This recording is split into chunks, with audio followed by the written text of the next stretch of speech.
Leviticus chapter 25. Then the Lord said to Moses on Mount Sinai, "Speak to the Israelites and say to them, when you enter the land that I am giving you, the land itself must observe a Sabbath to the Lord. For 6 years you may sow your field and prune your vineyard and gather its crops. But in the 7th year there shall be a Sabbath of complete rest for the land, a Sabbath to the Lord. You are not to sow your field or prune your vineyard.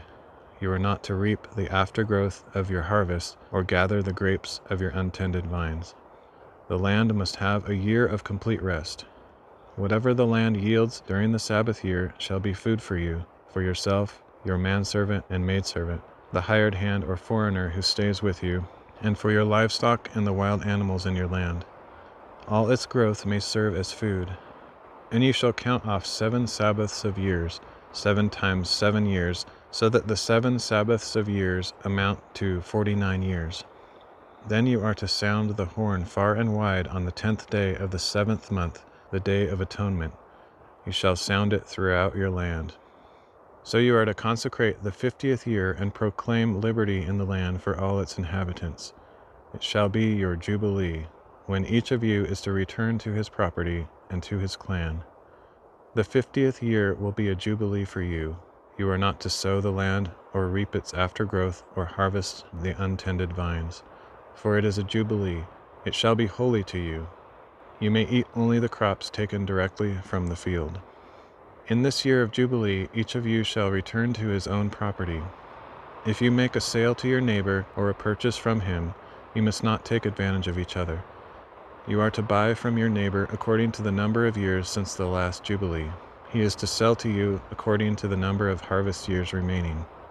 You shall increase the price in proportion to a greater number of years, or decrease it in proportion to a lesser number of years, for he is selling you a given number of harvests. Do not take advantage of each other, but fear your God, for I am the Lord your God. You are to keep my statutes and carefully observe my judgments, so that you may dwell securely in the land. Then the land will yield its fruit, so that you can eat your fill and dwell in safety in the land. Now you may wonder, what will we eat in the 7th year if we do not sow or gather our produce? But I will send my blessing upon you in the 6th year, so that the land will yield a crop sufficient for 3 years.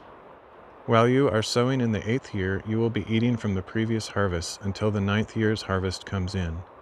The land must not be sold permanently, because it is mine, and you are but foreigners and residents with me.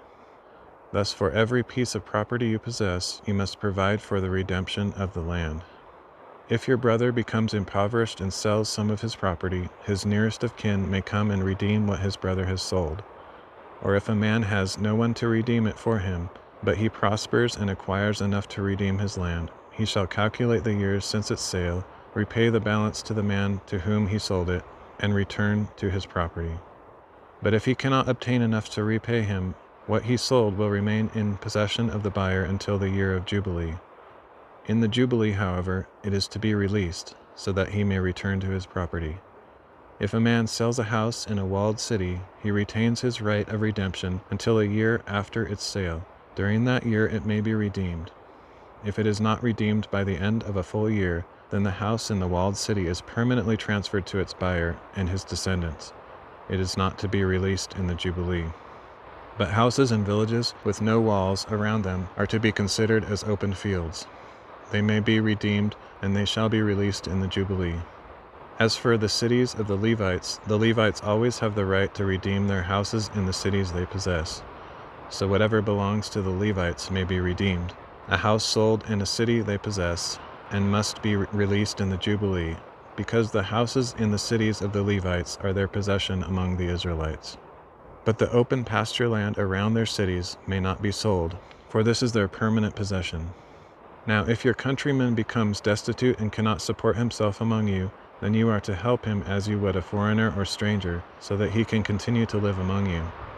Do not take any interest or profit from him, but fear your God, that your countryman may live among you. You must not lend him your silver at interest or sell him your food for profit.